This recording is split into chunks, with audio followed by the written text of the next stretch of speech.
eso, la divulgación es más importante que nunca. En la Fundación PharmaMar trabajamos para dar visibilidad a los grandes avances, para dar a conocer lo que mueve el mundo, promoviendo la investigación científica en el campo de la salud, impulsando la formación y la colaboración como herramientas esenciales de divulgación para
Muy bien, muy buenas tardes a todos. Les agradezco su asistencia a este libro, una guía de tunicados que patrocina la Fundación Farmamar. Es el primer volumen de 3 que pensamos editar. En este se cubren 5 familias de tunicados, los Polycitoridae, las clavelinas, Clavelinidae, las Diazonidae, donde están las ropaleas y las ectinacidias, Perophoridae y Holocidae. Estos son los únicos tunicados que van a estar en este volumen. En el volumen 2 y el volumen 3, que estamos pensando en editar, estará el resto de los tunicados. La pregunta es ¿por qué? ¿Por qué hacemos una guía de tunicados? Y tenemos 3 razones. La primera es que no hay prácticamente guías de tunicados. Cuando nosotros lo decidimos, creo que no había casi, pero acaba de salir una guía de tunicados, pero solo de tunicados del Mediterráneo y del Atlántico Norte. Con lo cual, estas guías nuestras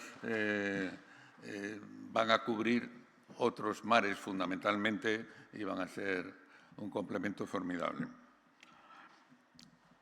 No había prácticamente guías de tunicados, sin embargo, de otros invertebrados marinos sí hay guías de esponjas, hay guías de corales, hay guías de moluscos, incluso dentro de los moluscos hay guías de nudibranquios.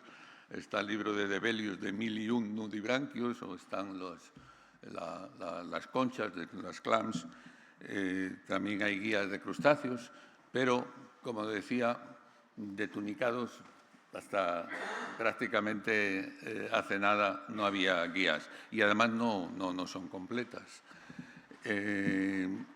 Con lo cual es muy interesante cubrir ese hueco de que no había guías de tunicados, pero hay una segunda razón. Farmamar tiene una importante colección de fotos de las expediciones donde nosotros recolectamos las muestras en las que luego investigamos actividades. Y había una posibilidad de aprovechar esa colección para hacer la guía. Y luego hay una tercera razón, y es que Farmamar le debe mucho a los tunicados, como ahora voy a explicar con un ejemplo. De hecho, los 3 compuestos antitumorales que tiene registrados Farmamar, los 3 proceden de tunicados. Y un poco para ilustrar todo lo que le debe Farmamar a los tunicados, me voy a centrar en la historia de Yondelis. Yondelis trabectedina fue el primer antitumoral que nosotros detectamos actividad, la aislamos y estábamos muy ilusionados con esa actividad tan potente a nivel nanomolar que tenía contra muchas células tumorales. Y en aquella época nosotros no teníamos un duro, andábamos muy rascados, con lo cual fuimos a ver a varias compañías farmacéuticas, en concreto, por ejemplo, a una multinacional farmacéutica, para ver si nos la licenciaban o nos la compraban. Recuerdo una reunión con los doctores Tricio, Fogli y Borg, que fuimos a ver de una multinacional farmacéutica. Les explicamos lo que teníamos y nos dijo, es súper interesante, potente y tal, y además un compuesto bastante bien tolerado. Dice, pero hay un problema, que no está garantizado el suministro. Y entonces nosotros, pues sin estar garantizado el suministro, no lo vamos a licenciar ni a comprar. Y no estaba garantizado el suministro porque esta es una molécula muy compleja. Tiene 7 centros asimétricos la molécula y aquello, pues, a una multinacional le parecía imposible. Yo les dije, bueno, estamos aquí porque tenéis 100 o 200 químicos y, de alguna manera, podríais hacer un ejercicio de lograr la síntesis. No va a ser posible. Bueno, así nos volvimos y, bueno, nos pusimos manos a la obra con 3 proyectos para lograr el supply, la producción, porque se necesitaba producirlo a gran escala para poderlo luego comercializar. Y entonces lanzamos 3 proyectos. Uno de síntesis química, otro de cultivos marinos y un tercero de ingeniería genética, que era incorporar los genes que tenía la actinasidia turbinata y que sintetizaban la Yondelis, en aquel momento se llamaba ET743, el Yondelis en una bacteria, para luego fermentar la bacteria y obtener Yondelis. Bueno, pues iniciamos esos 3 proyectos. ¿Y cómo evolucionaron?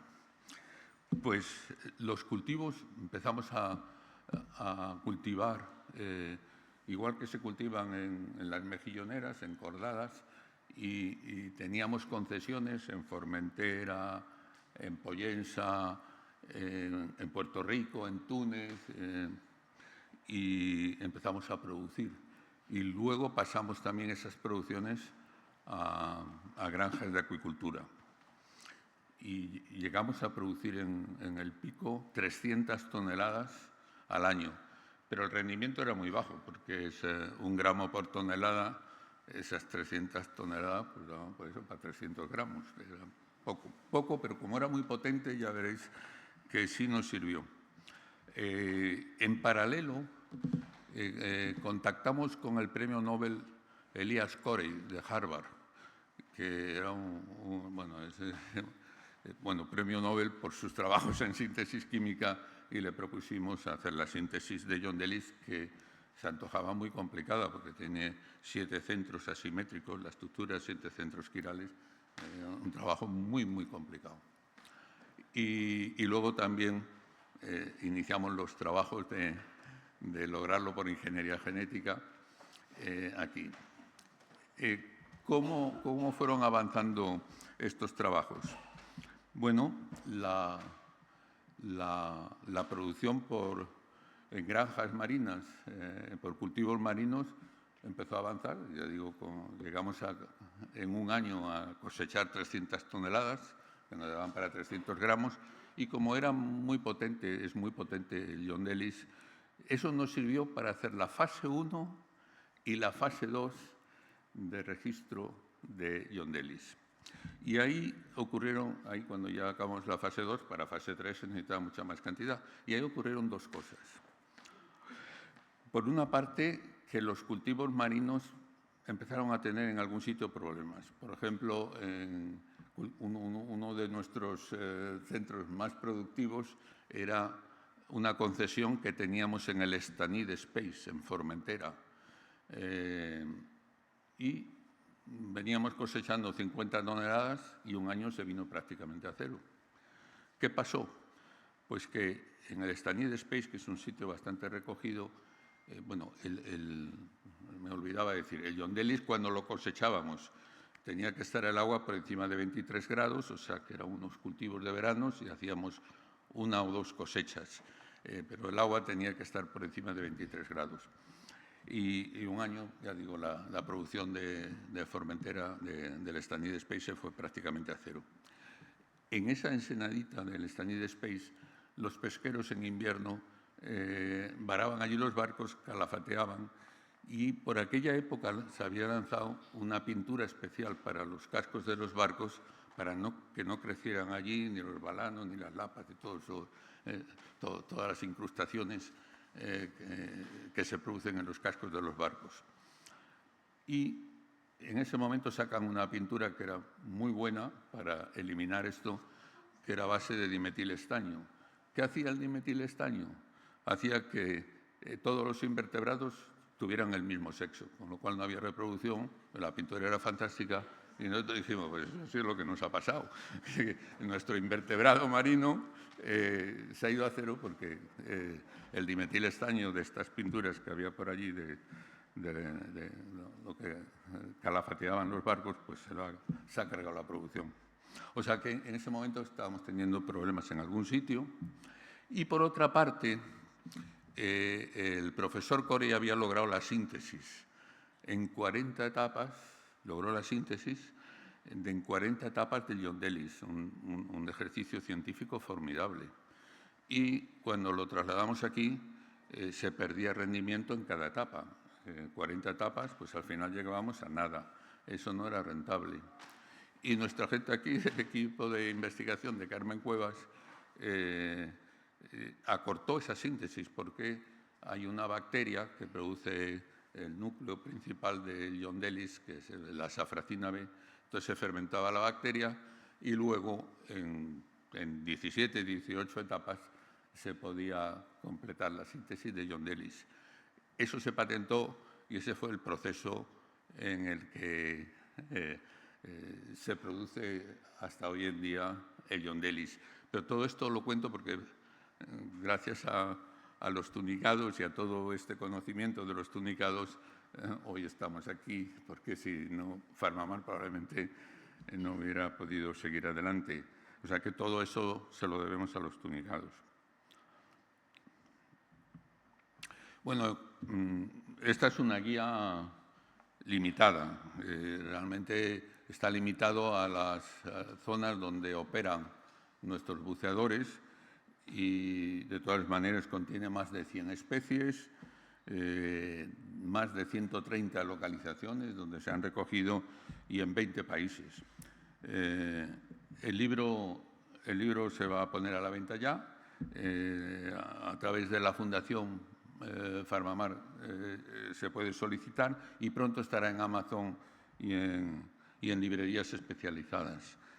Ahora voy a dar paso a dos expertos, a Santiago Bueno, del equipo de operaciones de Farmamar, y a nuestro colaborador, que es profesor del Consejo, Xavier Turón. De manera que ahora ellos van a continuar con la presentación.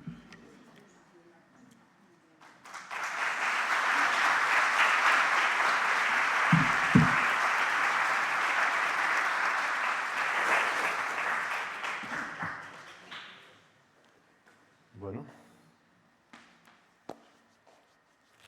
Muy bien. Bueno, pues gracias por estar aquí. Pues como ha dicho José María, pues soy miembro del Consejo Superior de Investigaciones Científicas, concretamente del Centro de Estudios Avanzados de Blanes, cerca de Barcelona. Yo me dedico a diversas cosas, sobre todo cuestiones de genética y genómica de organismos marinos, pero es cierto que mi tesis doctoral la hice sobre los tunicados y pues siempre los he mantenido como un grupo, pues claro, como uno de mis grupos favoritos y siempre he seguido trabajando con ellos. Y la verdad es que hoy pues lo que me gustaría es que después de mi charla pues conozcáis un poco este grupo, muchos ya lo conocéis, pero que los conozcáis y por qué no, pues tal vez que os guste y le toméis un poco de aprecio a estos animales tan curiosos, ¿no? Y bueno, ¿por qué tendría que ser interesante este grupo de organismos marinos? Pues primero porque son muy bonitos, ¿eh? Cuando veáis el libro es que es espectacular, ¿no? Y con las fotos que también se pasarán más tarde. Entonces son una variedad de colores y de formas increíbles. Tengo que ser sincero, no todos son igual de bonitos, ¿eh? También hay que son los pobres más o menos feuchos, ¿eh? Pero bueno, tienen su importancia también, ¿no? Entonces, aparte de esto, ¿qué puntos de interés hay? Pues bueno, una clase de 30 segundos de biología evolutiva, ¿eh? Sabéis que nosotros somos vertebrados, ¿no? Peces, anfibios, reptiles, aves y mamíferos. Y esto es un mega hiper reducido árbol evolutivo de todos los animales. Entonces, bien, los vertebrados son este grupito de aquí. No somos ni un grupo, ¿eh? Somos parte de un grupo que se llama los cordados. Y si os fijáis, los tunicados, es este dibujito de aquí, están justo evolutivamente a nuestro lado, ¿eh? También son cordados y son el grupo de invertebrados más próximo a los vertebrados, ¿eh? O sea, cuando vemos una astilla, podemos decir, hombre, primo, ¿cómo te va, no? Porque es una cosa curiosa, un punto de interés de este grupo, ¿no? Y ahora una clase de zoología también en 30 segundos, ¿eh? Los tunicados son, de hecho, más de un grupo zoológico, tienen tres formas. Uno de ellos son las ascidias, que son formas bentónicas, que quiere decir que viven fijados al fondo marino Están en todos los mares y en todas las profundidades y son un grupo muy numeroso, más de 2.000 especies y de una importancia ecológica tremenda, ¿no? Luego hay un grupo de tunicados pelágicos, que son los taliáceos. Son pocas especies, pero son tremendamente abundantes. Están en todos los mares, son una parte muy importante del plancton, bueno, del zooplancton concretamente. Y luego están las apendicularias, que también es un grupo con pocas especies pelágicas, y además son pequeñitos, son bastante más discretos que los otros. Entonces, básicamente, estaremos hablando de ascidias, ¿eh? De hecho, utilizaré ascidia o tunicado de forma bastante intercambiable, ¿eh? Pero bueno, los pelágicos tienen lo suyo también, ¿eh? Se forman colonias muy bonitas de un tamaño enorme, como veis en estas imágenes. Y bueno, ojalá algún día pues, venga aquí y os pueda hablar de los taliáceos, ¿no? Pero hoy no va a ser. Entonces, ¿cómo es un tunicado, no? Pues vamos a ver como ejemplo la ciona, es el tunicado mejor conocido, de los primeros invertebrados de los que se obtuvo el genoma, y un modelo para biología del desarrollo y para muchos otros campos, ¿no? Entonces, pues es un organismo de más o menos este tamaño, y veis, tiene forma de saco, está fijado por un extremo al sustrato y por el otro pues tiene dos aberturas o sifones, ¿eh?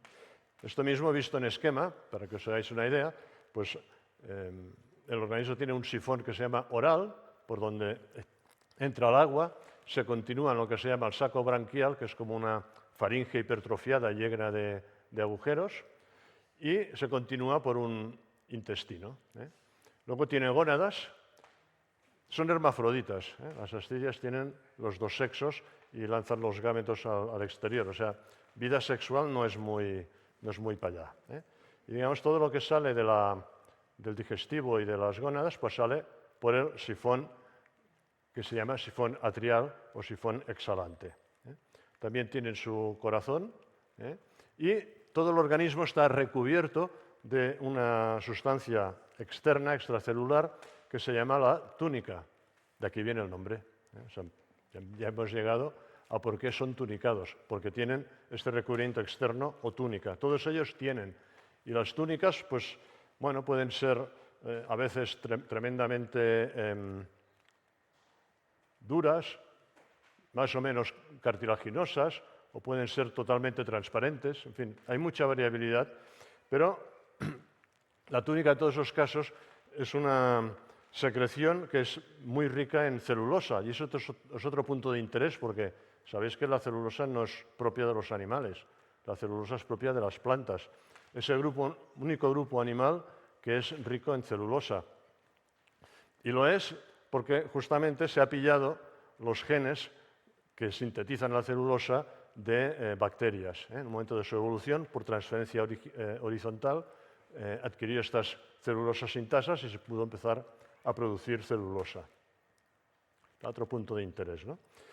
¿Y cómo comen las ascidias? Pues básicamente son unos filtradores pasivos, tienen unos cilios que mueven el agua y la hacen entrar por el sifón oral.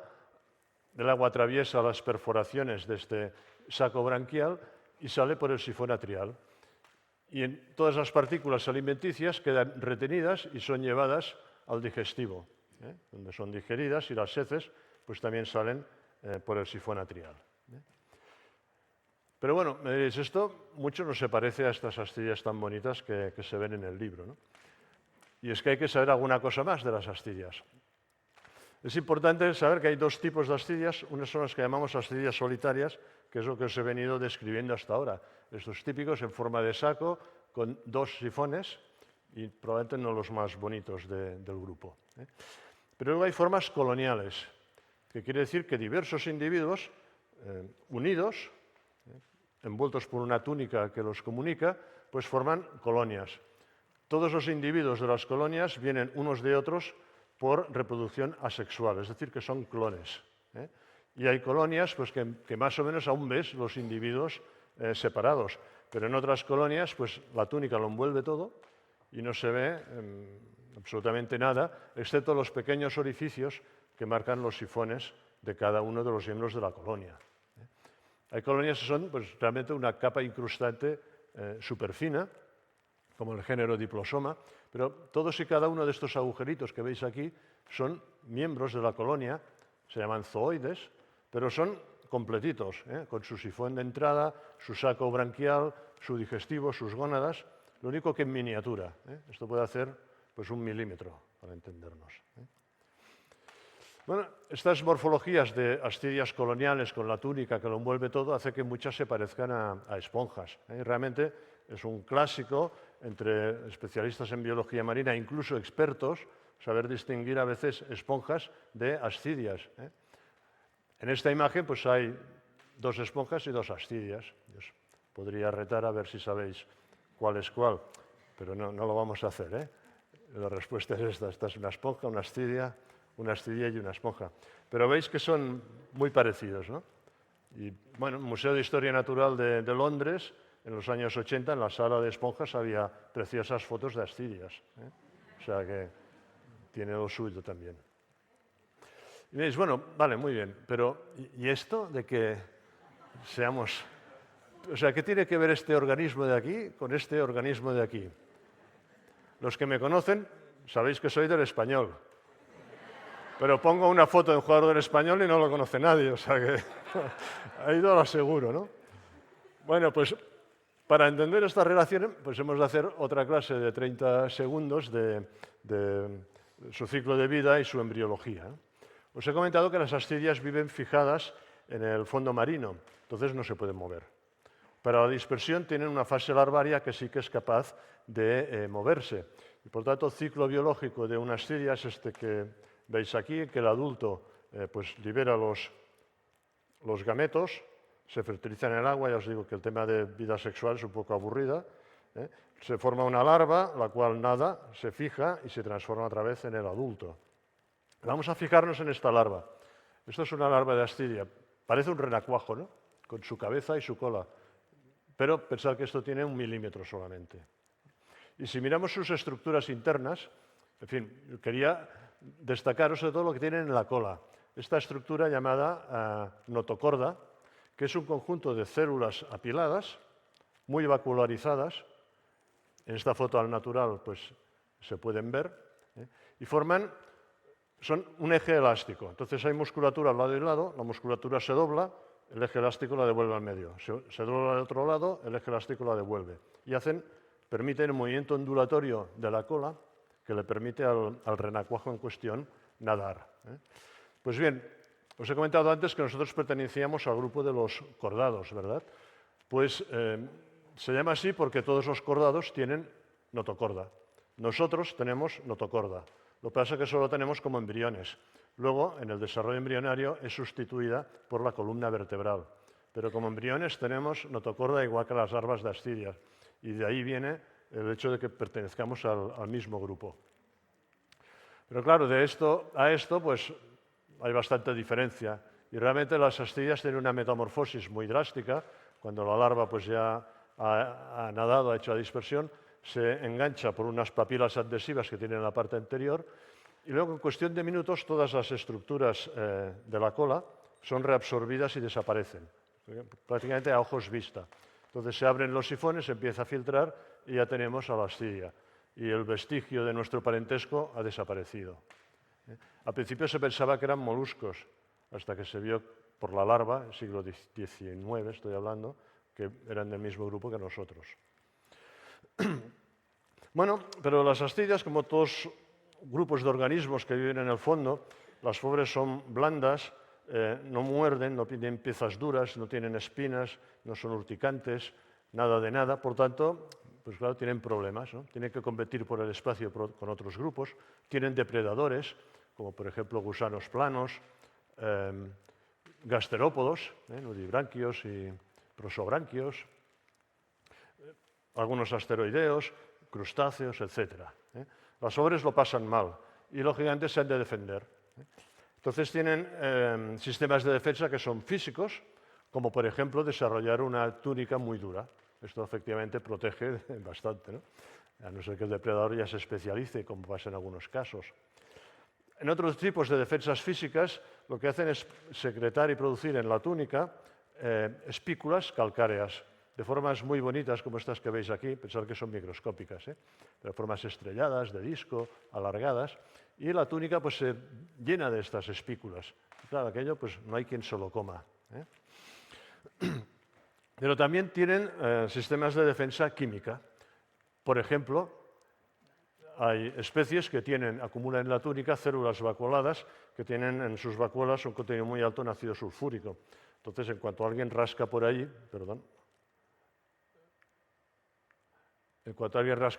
eso sale el ácido y, evidentemente, impide la depredación.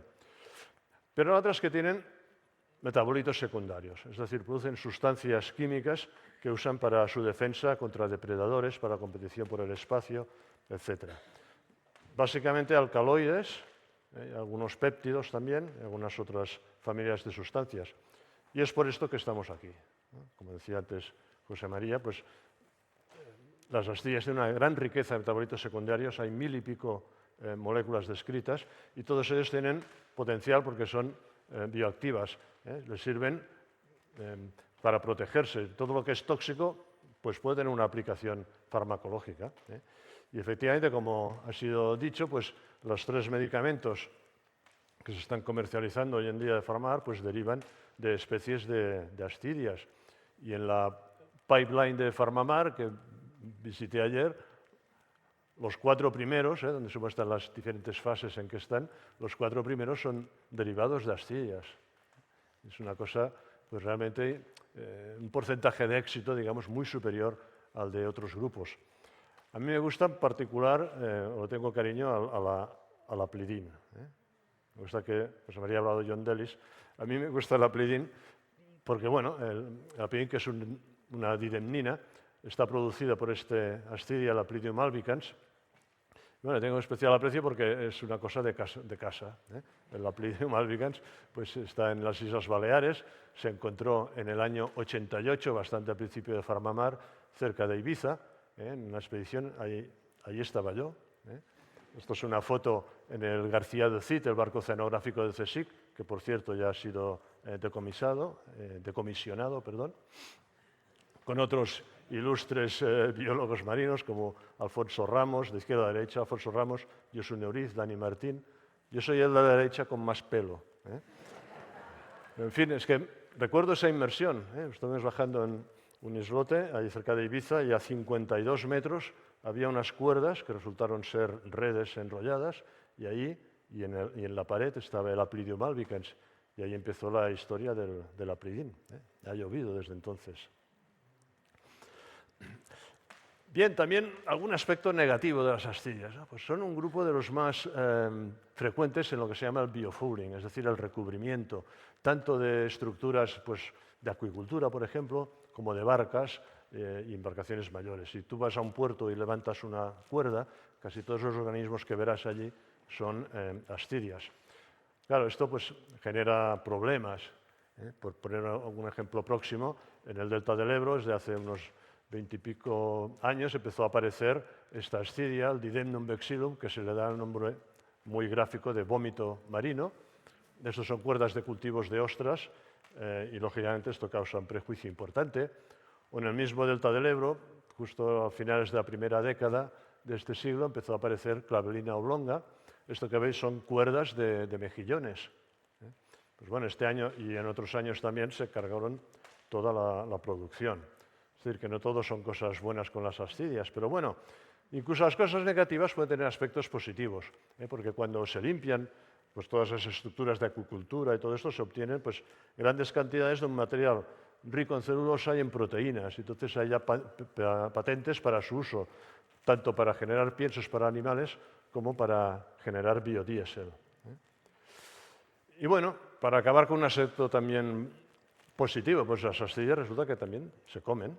Hay muchas especies, pero si por ejemplo alguno de vosotros ha estado en Chile, seguramente habrá oído hablar del piure, que es esta especie Piura chilensis, una astidia solitaria pero que forma agregados y que en la cocina chilena es muy popular. Se secan, se cocinan en diversos tipos de platos. Incluso tienen un sello en Chile con astidias, gracias a esto. O En la parte asiática, Japón y Corea, se comen lo que se llama la piña de mar, que es esta alocintia, tampoco no muy agraciada, pero bueno. Esto de aquí es un plato que me comí yo en Japón. La verdad es que saben a rayos, pero para mi gusto, para mi paladar. Pero dicen que es una delicacy, que es afrodisíaco, yo qué sé. Alguna vez he probado, pero no me acaba de convencer, no. Incluso de esta especie usan la túnica, una vez la han vaciado, la cosen otra vez y la usan como odre para servir los chupitos del soju, el whisky que hacen allí. Una cosa curiosa. Aquí también nos las comemos, ¿eh? Bueno, mira, y las cultivan, ¿eh? Hacen cultivos parecidos a los de la Ecteinastidia, pero con esta especie de alocintia. Y nosotros también tenemos especies que, sobre todo en el ámbito mediterráneo, son muy consumidas, como Myrgosbus sabatieri. Le llamamos patata de mar o buñuelo de mar. Y es una astidia pues, que bueno, puede ser así, y básicamente se abre la túnica y se come el interior como quien se come una ostra, a lo mejor con un chorrito de limón. Esta foto es del mercado de la Boquería de Barcelona de hace unos meses. O sea, estaba a 12 euros el kilo. Está bien, ¿no?, para ser marisco. Y bueno, hasta aquí. No sé, creo que tal vez después de esta charla sabéis algunas cosas más de Asturias. Y bueno, a lo mejor he despertado vuestra curiosidad y aprecio por este grupo tan maravilloso. Y muchas gracias.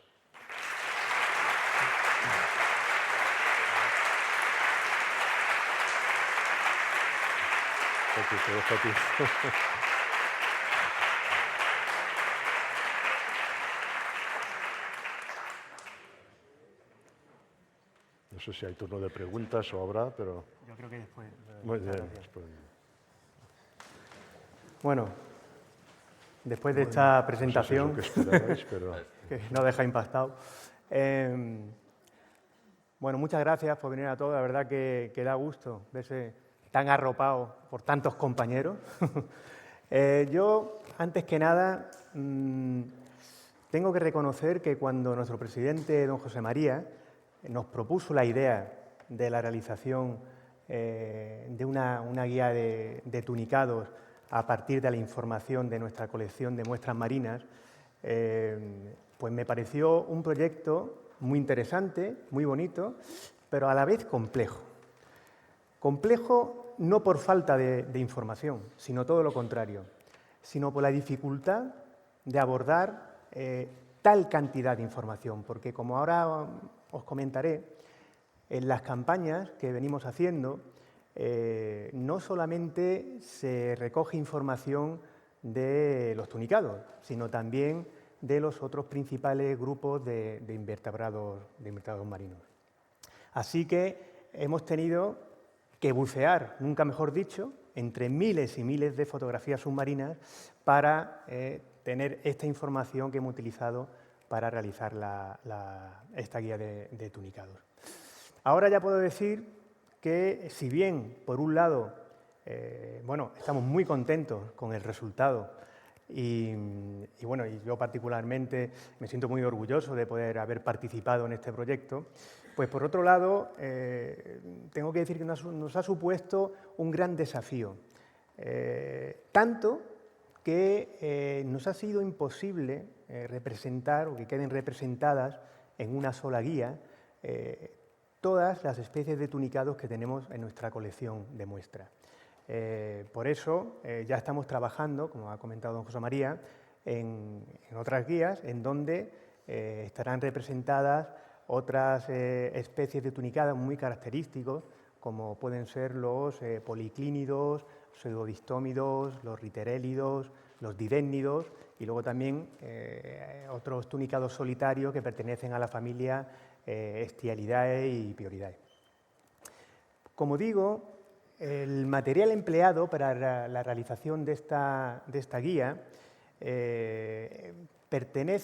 corresponde la correspondiente a estas campañas de prospección y exploración de los fondos marinos que Farmamar realiza, porque el proceso de investigación de Farmamar comienza con la realización de expediciones marinas alrededor del mundo para la obtención de organismos marinos que posteriormente van a ser estudiados en nuestro laboratorio.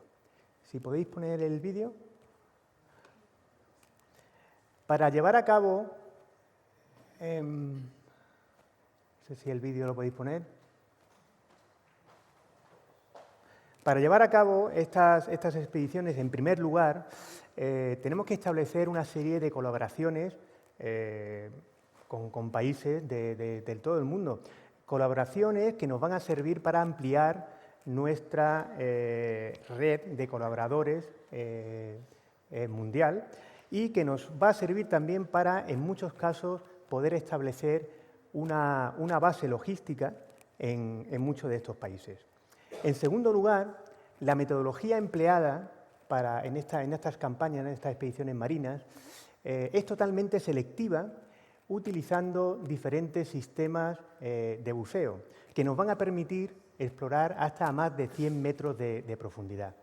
Normalmente, para abordar o para explorar profundidades medias, nos es suficiente utilizando el sistema de scuba diving o circuito abierto, pero si queremos abarcar otro rango de profundidades, no nos vale este sistema, tenemos que recurrir a otro sistema. En este caso, utilizamos el sistema de rebreather, que es un circuito cerrado que recicla el aire y nos permite descender a más profundidad y permanecer más tiempo bajo el agua, reduciendo los tiempos de descompresión. Es verdad que la utilización de este sistema lleva implícito una logística de mezcla de gases, etcétera, que no siempre es posible obtener allá donde vamos para realizar las expediciones, pero bueno, es cierto que casi siempre hemos conseguido solventar estos problemas y poder hacer uso de este sistema cuando lo hemos requerido. Durante la inmersión, cada muestra es localizada y fotografiada y luego almacenada de forma manual, individualmente, y cuando se llega a la superficie, cada muestra es clasificada e identificada realizando un informe con toda la información asociada a las muestras. Información que, como ahora veremos, nos va a resultar ser muy interesante. A continuación, pues las muestras in situ son congeladas, no sin antes fijar en formol o conservar en alcohol una pequeña porción significativa del organismo que nos va a servir para realizar los posteriores estudios taxonómicos. Finalmente las muestras, que son enviadas congeladas hasta nuestras instalaciones, nuestros laboratorios en Colmenar, y es un punto crítico porque no se puede romper la cadena de frío para preservar todas sus características químicas tiene también una logística asociada que no es sencilla.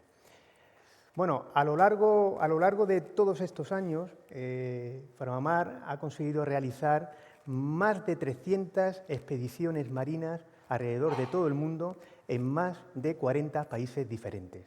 Y hemos logrado construir una colección de muestras marinas muy importante a nivel mundial.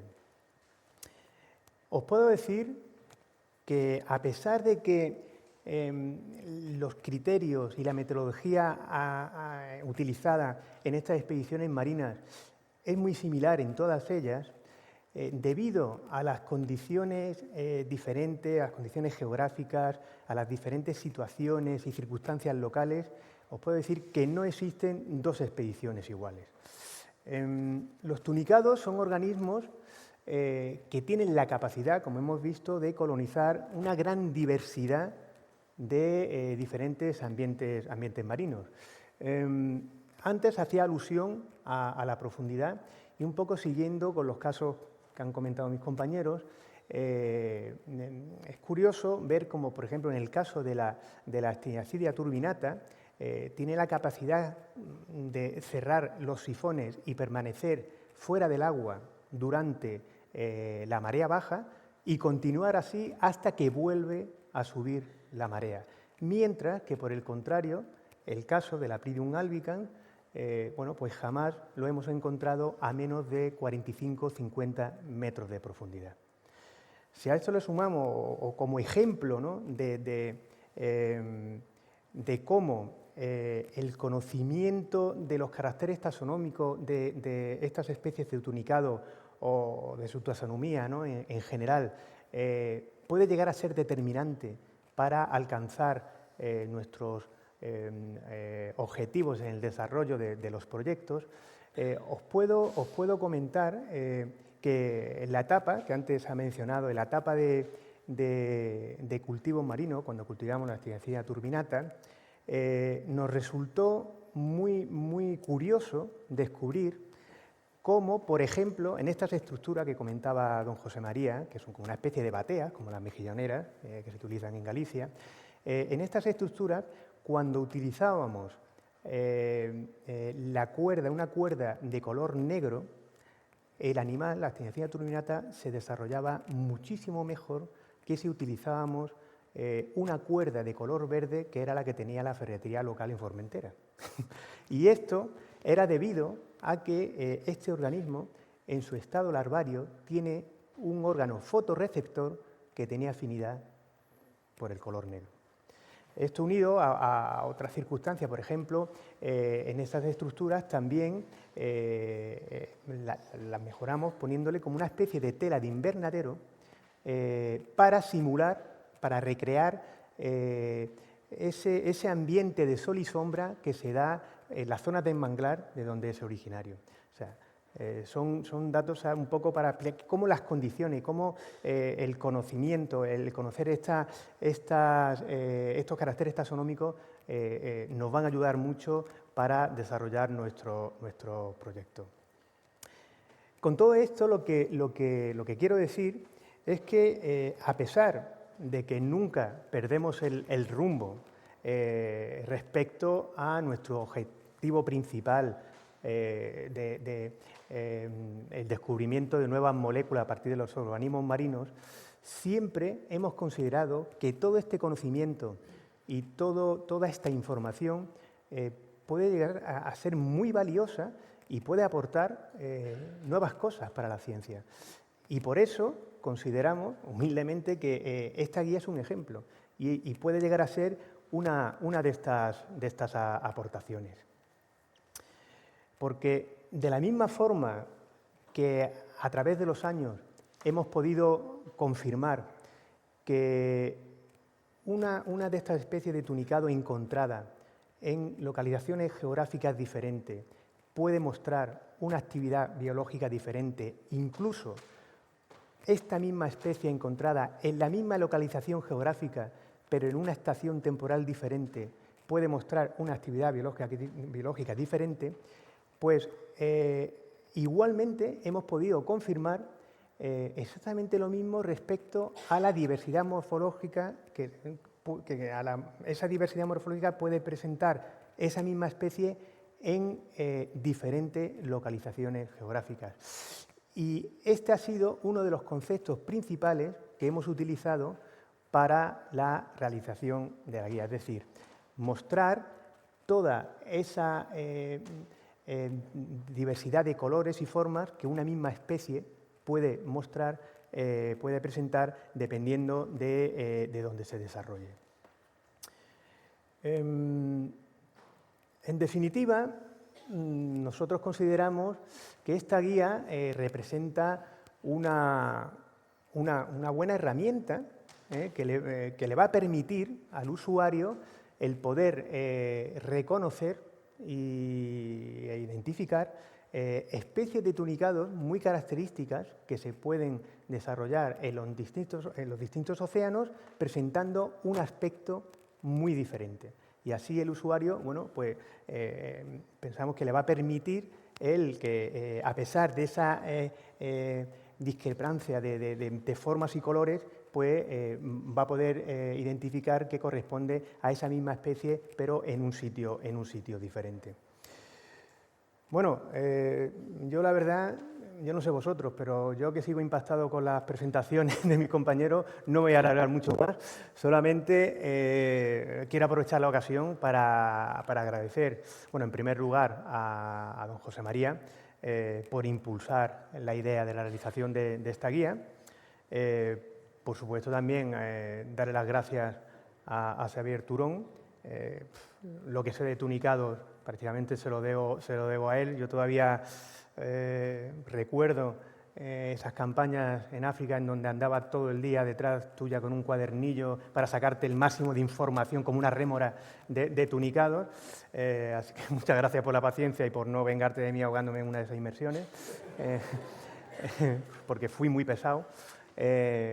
Luego, bueno, gracias por supuesto a la Fundación Farmamar por hacer realidad este proyecto y por la organización de este evento y sobre todo muy especialmente gracias a doña Montserrat Andrade, coautora de esta guía.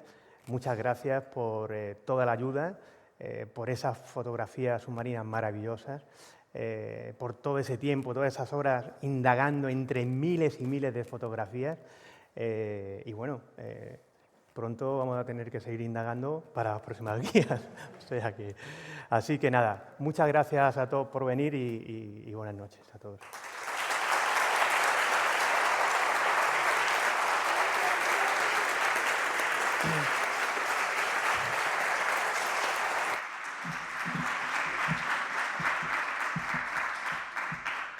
Sí, bueno, si tenéis algunas preguntas, yo creo que entre Xavier, Santi y yo podríamos intentar contestarlas. O sea que si alguien tiene alguna pregunta que hacer, podemos ampliar alguna información sobre lo que ya hemos dado.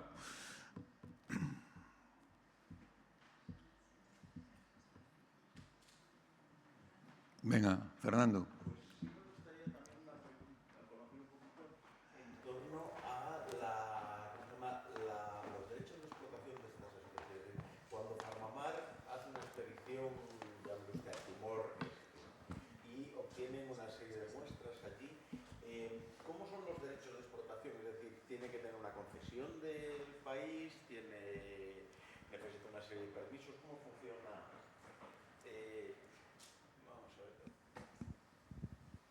Hola, sí.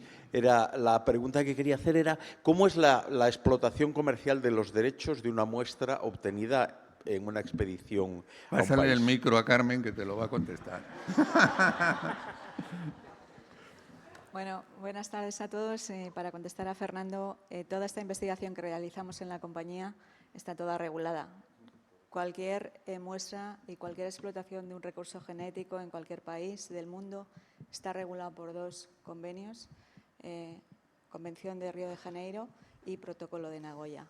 Eso quiere decir que antes de nosotros iniciar la exploración en un país hay que establecer un acuerdo de colaboración con el país, con las autoridades, ya sea gobierno directamente, siempre tiene que intervenir, porque el punto focal de Nagoya normalmente pertenece al Gobierno y está situado Ministerio de Medio Ambiente, Ministerio de Pesca, Ministerio de Agricultura, dependiendo de cada país.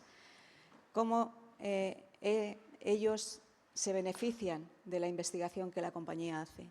Bueno, todo esto queda regulado en este acuerdo y cada acuerdo con cada país normalmente es distinto, porque a cada país en un momento dado le interesa una cosa u otra. Lógicamente, todos los países tienen su beneficio si el fármaco llega al mercado o la sustancia que descubrimos llega al mercado, pero es muy importante para ellos también, como decía Santi, todo este conocimiento que vamos adquiriendo, todo este catálogo de especies que han realizado los autores de esta guía, la primera guía de tunicados, toda esta investigación a ellos les es útil para conocer también toda la biodiversidad de sus aguas. Además, hacemos transferencia de conocimiento, no solo de la parte de expediciones marinas, sino toda la parte del proceso de investigación de la compañía. Hacemos formación de investigadores y doctores en España que vienen de estos países y que son capaces después de transmitir. Y luego, lógicamente, si descubrimos una molécula que llega a término y que llega al mercado, estos países tienen una parte de beneficio de ese mercado. Bien. Venga, adelante. ¿Sí? Gracias, ha sido fascinante, me ha gustado muchísimo, no conocía los tunicados y la duda que me entra es, supongo que Xavier me podrá responder, ¿cuándo, en qué ocasión la reproducción es sexual y cuándo asexual? Porque a veces son entendido que clones, pero entiendo que en algún momento sí que al soltar los dos tipos de gametos hay reproducción sexual. Vamos a ver. Sí, Xavier. ¿Tengo el micro? Sí, vale. O sea, vamos a empezar por el... Se fertiliza, sale una larva, la larva se fija, tiene lugar la metamorfosis. Si es una astilla solitaria, de ahí sale un juvenil que crece, se convierte en adulto, desarrolla gónadas, emite espermatozoides y óvulos. Nunca se autofecundan, ¿eh? Eso va al agua y ahí se fecunda con los óvulos de uno con los espermatozoides de otro.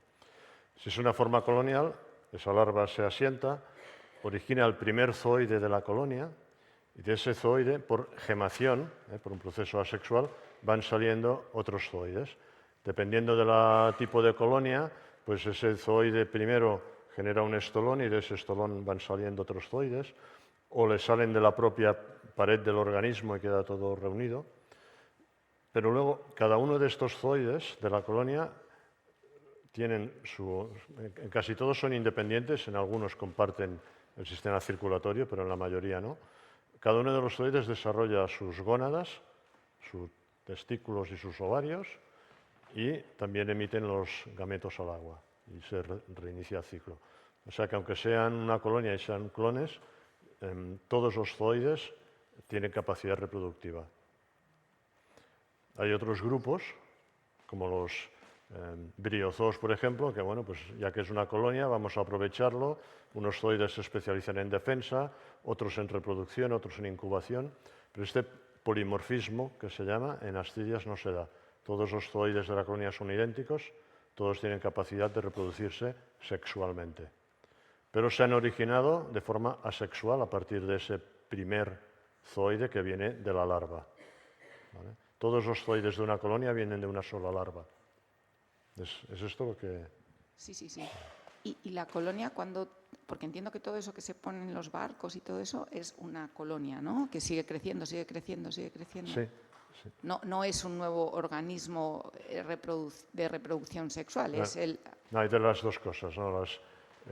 Primero, en el recubrimiento pues, que hemos visto de barcos, tanto hay formas coloniales, pero también hay formas solitarias, que ahí no hay duda, cada organismo es diferente.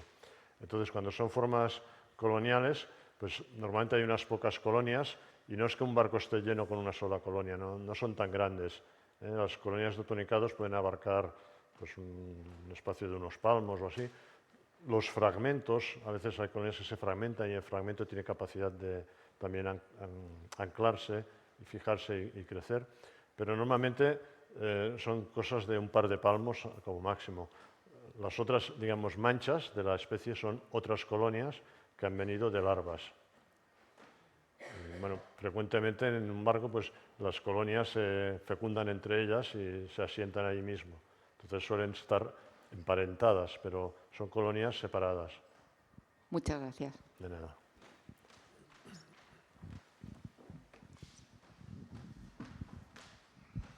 Sí, supongo que la intervención humana ha impactado sobre el fenómeno que voy a preguntar, acerca del que voy a preguntar. Y es, ¿estas especies son endémicas o cuál es su distribución geográfica para cada una de ellas? ¿Cómo están distribuidas en el mundo?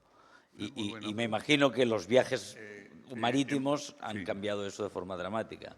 Yo creo que hemos tenido suerte de que las carabelas, los galeones españoles que iban con el trayecto del Caribe a España, adheridos en los cascos de madera, porque las larvas tienen tendencia a fijarse en troncos leñosos, vinieron a las carabelas. De hecho, la Actinistidia turbinata el Caribe está repleto de ellas, pero nosotros que hemos recogido muestras por todo el mundo, solamente las hemos encontrado pues aquí en España, en entrada, en Baleares, en Túnez, que era un poco el recorrido de las carabelas y de los galeones, y también en Cabo Verde, todo el tráfico de esclavos de Cabo Verde allí. Y corregidme si estoy equivocado, pero creo que hemos buscado la Actinistidia turbinata y no la hemos encontrado en ninguna otra parte del mundo por ahora. O sea que sí, efectivamente, el hombre pues, ha podido influir en la distribución de algunos tunicados, en concreto de la Actinidae turbinata, para suerte nuestra, porque se la hemos podido cultivar ahí en Baleares y en otros sitios. Gracias, fascinante.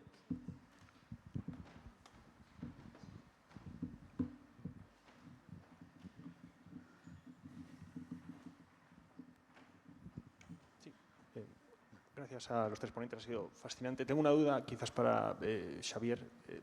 Mi background es en física, o sea, disculpa si es un poco básica mi pregunta. O sea, me pareció remarcable el hecho de que 4 de los medicamentos, las fórmulas que habéis comercializado, o sea, provienen de tunicados. ¿Existe alguna razón de carácter biológico por la que los tunicados generen este tipo de componentes antitumorales? ¿Es suerte? ¿Tiene alguna razón evolutiva, biológica? ¿Son, no sé, más plásticos a la hora de crear diferente tipo de moléculas? Yo, desde la experiencia de Farmamar, te voy a contestar, y esto es un poco especulativo. ¿Cuál es el rol que tienen estas moléculas en los tunicados? Yo creo que en el caso de la pelidina, el rol que tienen es de ser un potentísimo antiviral, que lo es, porque el mar está rodeado de virus. Probablemente donde más virus hay en el mundo, en el planeta, es en el mar. Hay millones de virus en 1 centímetro cúbico. Entonces, para protegerse de este entorno que está lleno de virus, yo creo que fue seleccionado esta molécula de la aplidina, porque esa, desde luego, para mí es una razón. ¿Y cuál es el rol del Yondelis en la Actinidae turbinata? Pues eso es más difícil de contestar, pero como habéis visto por lo que ha presentado Xavier, estos animales se pasan solo las primeras horas de su vida como larvas, son larvas parecidas a las larvas de los renacuajos, y van nadando hasta que encuentran el sitio donde van a pasar el resto de su vida fijaos bueno, pues, cada uno a una zona de, unos son maderas leñosos, otros son de tipo gorgonia y tal, donde se fijan y ya el resto de su vida lo pasan allí. Esos primeros horas, porque como larva, cuando se fija, sabéis que, por ejemplo, las larvas de las ranas, de los renacuajos, también tienen una cola que la han de perder y la pierden por apoptosis, una apoptosis que dura días. La pérdida del rabo del renacuajo, de la rana, tarda días en perderlo. Esto tardan horas. Y es que tanto la aplidina, que nosotros lo sabemos, como el Yondelis, son, según se ha descrito, unos de los más potentes agentes apoptóticos que hay. Probablemente porque intervienen en la metamorfosis para perder rápidamente la cola. Porque a diferencia del caso de la rana, que la pierde en días, esto la pierde en horas. O sea que es una apoptosis bestial, que además todo eso está, investigado en el laboratorio. Esto que digo es un poco especulativo, pero tiene una lógica, tanto lo de la aplidina como la ET043, Yondelis, etc.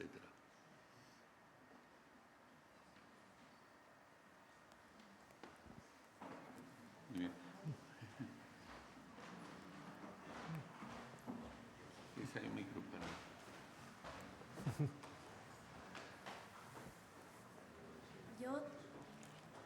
Yo tengo una pregunta.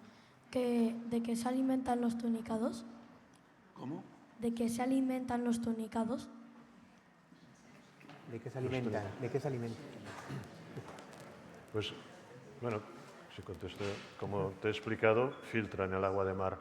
Entonces, el agua de mar es una sopa de materia orgánica, pequeñas partículas y sobre todo bacterias. El agua de mar está llena de bacterias y esas arañas tienen unos filtros en sus sacos branquiales, tienen unos filtros muy finos en el cual queda atrapado todo y entonces lo llevan hacia el digestivo. O sea que básicamente filtran agua de mar. ¿Y todos se alimentan de lo mismo? Sí, sí. Bueno, nunca se puede decir todos. Hay algunas formas de mucha profundidad que son capaces de capturar pequeños crustáceos. Entonces se llaman ascidias carnívoras, pero es como la excepción. También hay esponjas carnívoras de profundidad. O sea, son adaptaciones parecidas, pero el 99,9% de ascidias filtran agua de mar tranquilamente toda su vida y de ahí sacan el alimento. De nada. Muy bien. Bueno, si no hay más preguntas, pues terminamos la sesión. Quiero dar las gracias a Xavier y a Santi por esta excelente presentación y a Monse por la colección de fotos y administración de fotos y trabajo con Santi para poder llevar a cabo la publicación de este primer volumen. O sea que ahora les queda trabajo porque tienen que hacer el volumen 2 y el volumen 3. Muy bien, muchas gracias a todos.